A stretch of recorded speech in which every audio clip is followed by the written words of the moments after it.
Bonjour.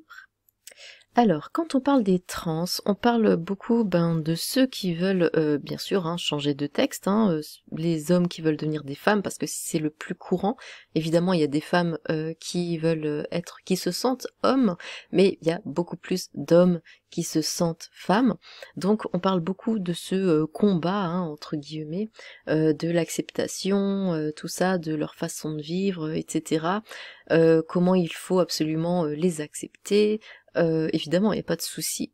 Il n'y a aucun souci avec ça. Quelqu'un qui est trans, un homme qui se sent femme, eh bien voilà, qu'il change de texte, il n'y a aucun souci avec ça. Le problème, c'est évidemment de devoir imposer sa vision du monde aux autres. Ça marche pas dans ce sens. Bref, on parle très souvent de ça, mais on parle très peu des gens qui regrettent d'avoir changé de texte, qui regrettent d'avoir été trans et qui voudraient retourner en arrière. Et évidemment, ça arrive le plus souvent quand le choix a été fait trop rapidement, trop tôt.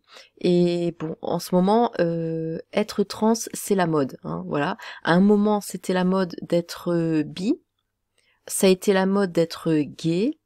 Là, j'en ai connu des gens qui n'étaient absolument pas gays, mais qui se disaient gays parce que c'est trop cool d'être gay, au moins je suis différent. C'est trop cool d'être bi, au moins je suis différent. Maintenant, c'est tellement ancré dans notre société. Enfin, voilà, tu dis que t'es gay, bah ouais, t'es gay, c'est cool. Tu dis que t'es bi, ouais, très bien, t'es bi. Et ensuite, bon, voilà.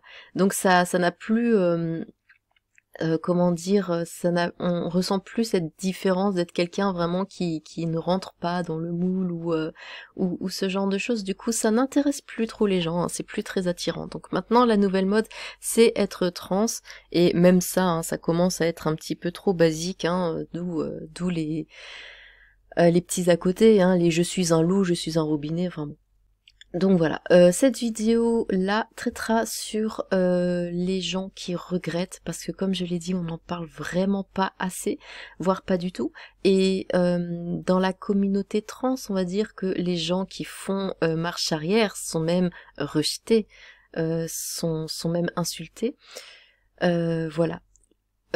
Pourquoi j'étais partie là-dessus? Oui, donc je disais que le choix a toujours été fait trop tôt, parce que on propose même aux mineurs d'être trans. Des mineurs disent oui, je suis trans, je suis un garçon, mais je me sens fille, et on leur accepte en fait un changement de texte, alors que ils sont mineurs. Quand on est mineur, on est perdu dans notre tête. Quand on est mineur, on a des idées, on se dit je veux faire ci, je veux faire ça. Mais ça change parce que on grandit, on voit ensuite le monde différemment, on voit les choses différemment, et on regrette beaucoup de choix qu'on a fait. Ce qui peut être un problème, on va dire quand on choisit une mauvaise filière, par exemple quand on est au lycée ou quoi, bon, on peut ensuite régler un petit peu le problème, on peut se remettre un petit peu sur le chemin qu'on voudrait suivre finalement. Quand on a changé de texte, c'est un peu plus compliqué, faut bien se l'avouer. Donc, quand on est parti là-dessus, alors qu'on était bien trop jeune, comment faire demi-tour? Le mieux, d'après moi, évidemment, enfin, la question ne devrait même pas se poser, c'est que des mineurs ne devraient pas avoir le droit de changer de texte.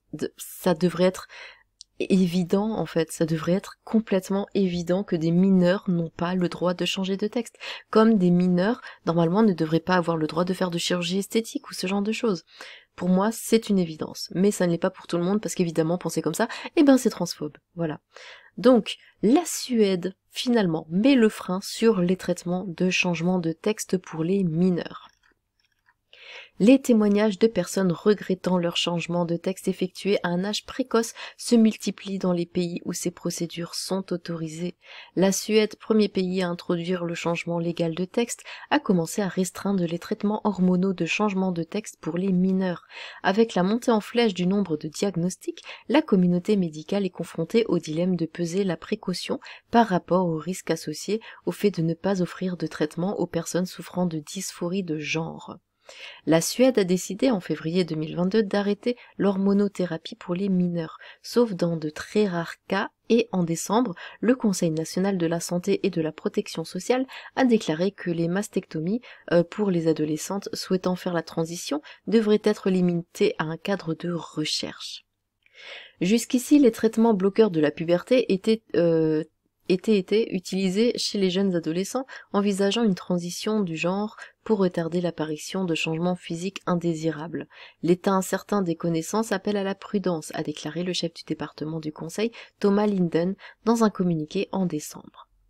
Comme de nombreux autres pays, la Suède a connu une forte augmentation de cas de dysphorie de genre, bah oui, dès qu'il y a un truc qui est à la mode, il y a tout le monde qui suit, une condition dans laquelle une personne peut ressentir de la détresse en raison d'une inadéquation entre son texte biologique et le genre auquel elle s'identifie. Selon le Conseil de la santé et de la protection sociale, environ 8900 personnes ont été diagnostiquées avec une dysphorie de genre en Suède entre 1998 et 2021, dans un pays d'environ 10 millions d'habitants. Rien qu'en 2021, environ 820 nouveaux cas ont été enregistrés. La tendance est particulièrement visible chez les 13 à 17 ans nés de textes féminins avec une augmentation de 1500% depuis 2008. Bah oui, mais ça c'est parce que c'est la mode. Moi aussi, quand j'étais jeune, quand j'étais ado, j'étais pas féminine. J'étais pas du tout féminine pour un sou. On me disait tout le temps, sois plus féminine, sors les mains de tes poches, porte des jupes. Tout le temps. Et à chaque fois, je me disais, pourquoi je suis pas un garçon? J'aurais tellement préféré être un garçon. Je pensais vraiment ça quand j'étais petite. Je jouais qu'avec des garçons, je jouais au foot, je faisais des batailles de marrons, je grimpais dans les arbres. Je préférais la vie d'un garçon. Et je me disais, j'aurais préféré être un garçon. Si ça avait été à la mode à ce moment-là, ce truc de trans, de machin, et s'il y avait eu Internet aussi. Et si j'étais tombée, on va dire, dans une communauté trans où on m'aurait monté la tête comme ça, à me dire, mais si, vas-y, fais ta transition, tu te sens garçon, bah vas-y, fais-le. Je l'aurais certainement fait, parce que sur le coup, c'est ce que je pensais. Maintenant, je suis quasiment une princesse tellement je suis féminine, et j'aurais tellement regretté, en fait, ce choix-là. Si j'avais fait ce choix, je l'aurais tellement regretté. Je m'en serais voulu toute ma vie. Parce que on change. Ça, c'est ce qu'on pense quand on est adolescent, 13 à 17 ans. Et ensuite, on mûrit, on voit les choses différemment, on voit le monde différemment. Et c'est là que notre vraie personnalité, notre vrai soi, apparaît, en fait, et se met en avant. Et c'est là qu'on comprend à peu près qui on est. Et moi, maintenant c'est sûr et certain, je suis une gonzesse, une vraie gonzesse. Voilà.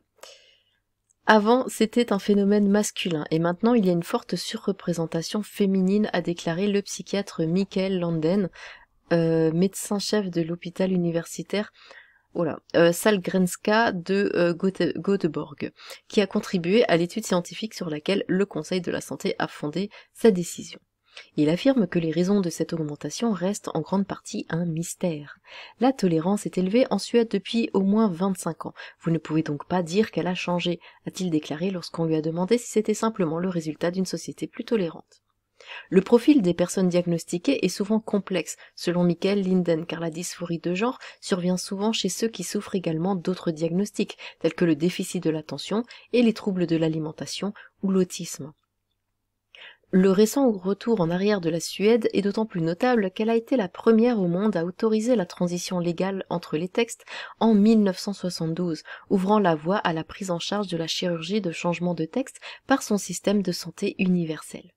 D'autres pays sont face au même dilemme. La Finlande voisine a pris une décision similaire en 2020, tandis que la France a appelé à la plus grande réserve sur les traitements hormonaux pour les jeunes. Le Royaume-Uni a quant à lui connu une affaire judiciaire très médiatisée en 2020. Keira Bell, qui a regretté sa transition de femme à homme, a porté plainte contre l'organisme public responsable des traitements de la dysphorie de genre, affirmant qu'elle était trop jeune à 16 ans pour consentir au traitement. Elle a finalement perdu son procès. Bah oui, au bout d'un moment, on râle s'ils l'avaient pas fait, ça aurait été transphobe, et dès qu'ils le font, ouais, procès parce que j'étais trop jeune, faudrait savoir. Lors de celui-ci, une autre requérante désignée comme Madame A avait fait valoir qu'un enfant en détresse textuelle avait besoin de temps et de soutien afin de ne pas être placé sur une voie médicale qu'il pourrait regretter plus tard. Des témoignages similaires de personnes regrettant leur changement de texte effectué à un âge précoce se multiplient dans les pays où les procédures sont autorisées. Voilà, donc quand un enfant dit oui, pourquoi je suis pas un garçon sans contrefaçon, pourquoi je suis pas une fille, bon, l'enfant va grandir. Il faut juste essayer de lui répondre. Il faut juste qu'il fasse avec. Et avec le temps, ça passera. Avec le temps, si la fille réalise qu'elle veut vraiment être un homme, c'est-à-dire passer 18 ans, passer 20 ans, elle se sent toujours mal, elle sent qu'elle veut être un homme, alors là, peut-être que. Mais avant, non, avant ça doit être complètement interdit. Complètement. Pour moi c'est comme ça que ça devrait se passer. Avant 18 ans, c'est complètement interdit. Et même 18 ans, je trouve que c'est encore trop jeune. Faut attendre passer la vingtaine, je pense. Bon. Eh bien, dites-moi ce que vous en pensez, vous, j'ai hâte de vous lire. Sur ce,